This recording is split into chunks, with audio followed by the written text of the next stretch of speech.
Hi, in this very video, I'll be sharing with you an opportunity to come to study in Canada, and this is for PhD students.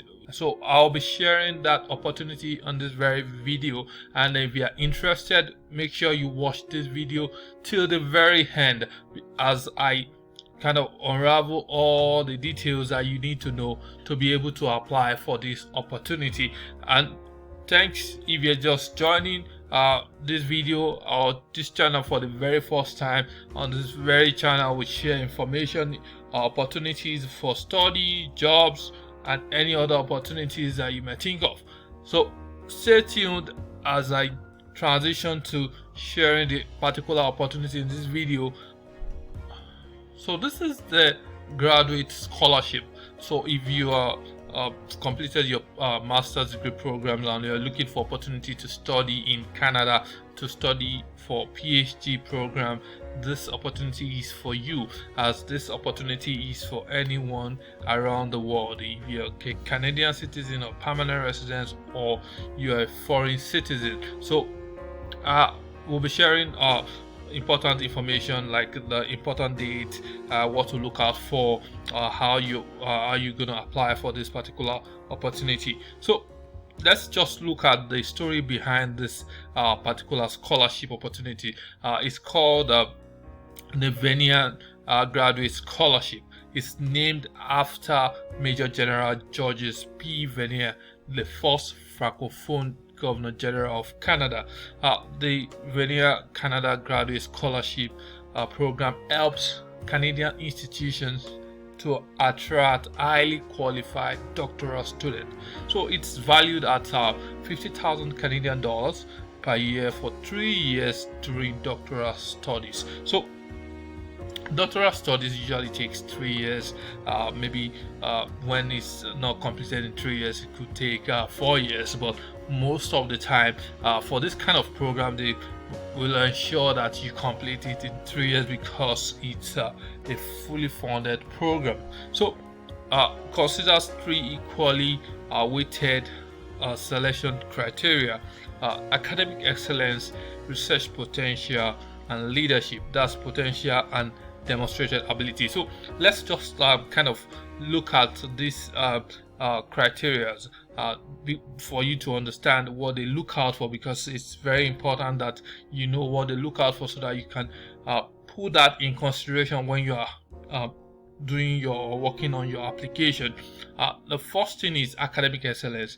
So what they mean by academic excellence is you have to have strong academic background, right? So for instance, maybe in your undergraduate, you completed your undergraduate with a first class degree, maybe a strong 2-1, and then maybe a distinction in your master's program. So you stand a very good chance when you have those kind of results.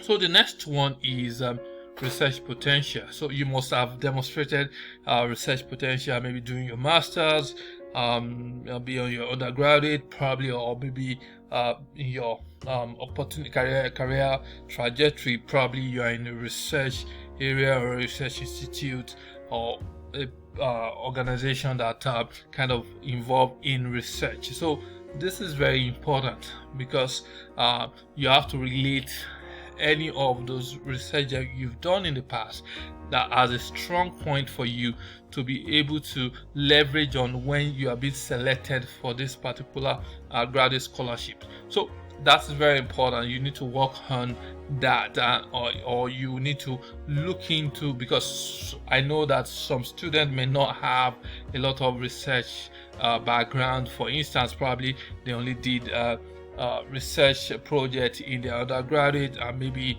in their masters it's just thought programs. There's thought programs that they don't involve research. So for those kind of students, you need to look inward and be able to position yourself in a way that they would know that you have strong potential in area of research. So the next one is leadership. Also, you look at your background. You look at times in which you've been in any leadership position. You've led people, maybe project, group project, you're the leader, maybe classwork, just kind of look inwards to see when and where you've been in leadership position, so or you've led a particular project. So that's also very important, and then you relate that to how you can demonstrate that during your program, during your PhD program. So I think I've been able to kind of expatiate on how you can look inward for those three key criteria, so that you stand a very good chance of being selected for this particular scholarship. So the three criteria will be weighted equally. So it's not like they portion or allocate 50% to one and 60% to the other. They are weighted equally. So when you kind of score very good points in each of those ones, then you stand a very good chance of being selected. So let's look at important date. For students, you have to consult nominating institution for submission deadline. So you have to look at these institutions that you have to be nominated through to be aware of the submission deadline for those institutions. For nominating institution, the deadline is October 30, 2024. Then let's look at the nomination process. So this will help you to understand how the process works. So candidates must be nominated by a Canadian institution with a quota, so to host Vanier Scholar.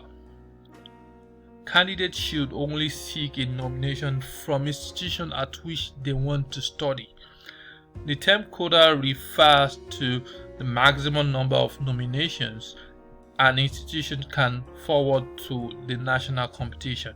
So this is just a process you have to be able to apply to a school that will be able to nominate you. So it has to be a participating institution that have to do that. So let's you can click on how to be nominated. Let's look at how you can be nominated before we look at other information that you need to know. So application or nomination instruction. Those wishing to apply for the Vanier CGS should verify that institution to which they are applying for doctoral study has a Vanier CGS quota. So it's very important that you understand that that particular institution that you wish to study at has a quota. So if not, you won't even stand a chance to be nominated. So candidates must be nominated by the institution at which they want to study. Candidates cannot apply directly to the Vanier Graduate Scholarship. So the institution has to select you. So you have to present a very strong application to the institution, because it means that you are not the only one that will apply to that institution to be nominated. So I'm going to leave the link to this particular page in the description of this video. Please kindly check it out to be able to go through the necessary information you need to know about this. I won't go through all these processes, all the information or details that are on this page, but I will leave the link to this particular page in the description of the video. Kindly check that out. So we continue with the eligibility criteria. Citizenship, like as I mentioned earlier, you can be Canadian citizens, you can be permanent residents in Canada, you can also be a foreign citizen. So regardless of who you are, where you come from, this is an opportunity for you. Then area of research include health research, natural sciences or engineering, then social sciences and humanities. So let's look at all eligibility details. So you have to confirm that you and your nominating institution meet all the criteria below before you apply for the scholarship. Nomination that do not meet all the eligibility criteria will be deemed ineligible. So let's look at the criteria. So to be considered, you must be nominated by only one Canadian institution, which must have the quota. As mentioned earlier, you have to be pursuing your first doctoral degree, including the joint programs such as MD PhD, DVM PhD, or the JD PhD, MBA PhD, if it has a demonstrated and significant research component. So you must intend to pursue in the summer semester or academic year following the announcement of results full-time doctoral program studies and research at the nominating institution. What it means is the program has to be full-time. You can't do part-time when you are being nominated for the scholarship or when you have been awarded the scholarship.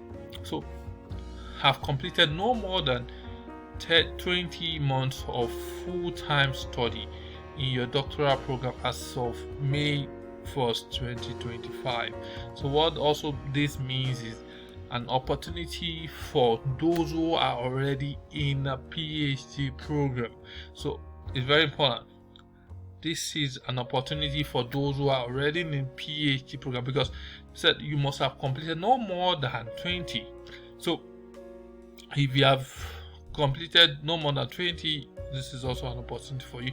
The doctoral program would begin after completion of a master's degree. The months of study completed are calculated from the doctoral enrollment date. So you must have completed no more than 32 months of full-time study in your doctoral program. So even if you are already in your PhD program, you can still apply for this. So far you have not exceeded more than 32 months in your PhD program. So that is joint graduate research program directly from bachelor's previously enrolled without obtaining master's degree, transferring or withdrawal from program. So what this means is regardless of what your background is, even if you are just doing the PhD program directly from bachelor's, or you are transferring or withdrawing from another program to start another program. So regardless of that, if you have not completed more than 32 months, you can still apply for this particular program. So the next one is I will also leave the link to this particular page in the description of the video. Next one is I've achieved first class average as determined by your institution in each of the last 2 years of full-time study or equivalent. Candidates are encouraged to contact the institution for its definition of a first class average. So as mentioned before, especially when it comes to academic excellence or strong academic background, they emphasize here that the last 2 years of your academic history, be it first degree or master's, you must have achieved the first class average for the last 2 years of full-time study. That's very important. Then the last one is cannot have already received a doctoral level scholarship or fellowship from CIHR, NSERC, or SSHRC. Those are bodies that award different types of scholarship in Canada. So for you to qualify for this, if you have been awarded scholarship by any of these bodies, you will not be eligible for this particular scholarship. So let's look at the eligibility of program of study. An eligible doctoral program must include a significant research component that leads to the completion of a thesis, a major research project, dissertation, scholarly publication, performance, recital, or exhibit that is merit or expert reviewed at the institutional level as requirement for a completion of the program. The next one is joint graduate research programs with a professional degree. Either MD, PhD, DVM PhD, JD PhD, MBA PhD, as well as clinical academically oriented program of study, including clinical psychology, are eligible programs if they have significant autonomous research component as described above. So any of this are eligible so far they have a significant component that is research based. So it has to be heavy on research if you're gonna do any of this program that has been stated or been highlighted in this particular bullet. So the next one is a number of months of doctoral studies. Regardless of discipline, all prior doctoral level studies that started in Canada or abroad are considered in the evaluation of eligibility and are considered to be continuous, full-time, and uninterrupted unless otherwise confirmed by the institution.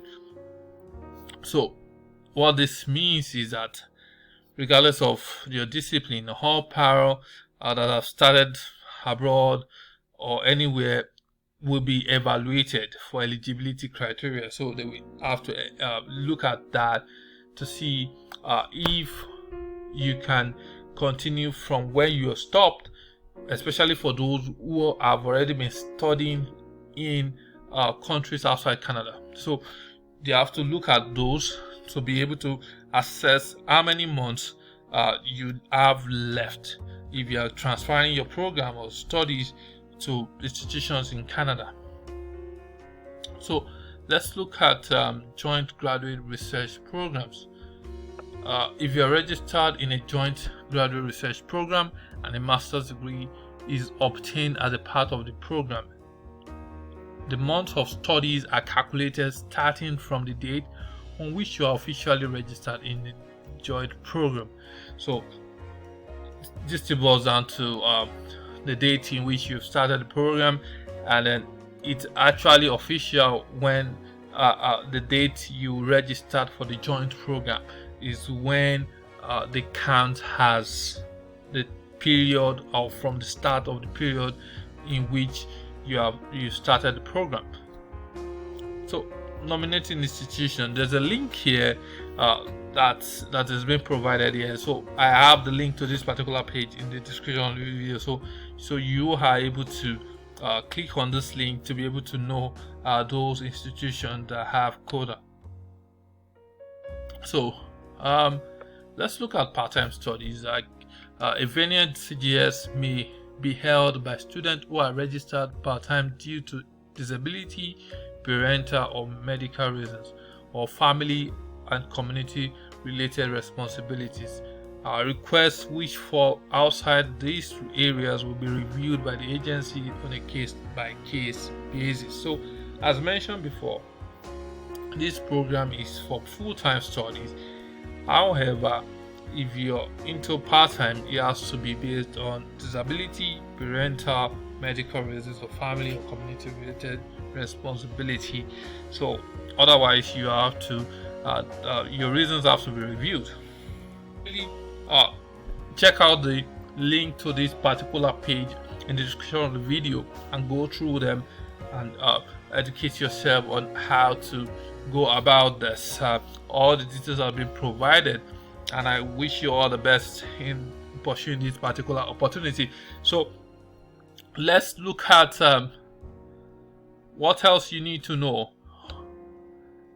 Deadline again is October 30, 2024 for nominating institutions. So you have to find out the institution, assess them, know if you're gonna apply to a particular institution, if they have the program that you would like to study that also under or is eligible for this particular scholarship. So thank you for watching. If you're new to this channel, again, please kindly subscribe, follow, kind of share this video, like. We'll be bringing you more opportunities like this in the next series of videos. Until then, take care.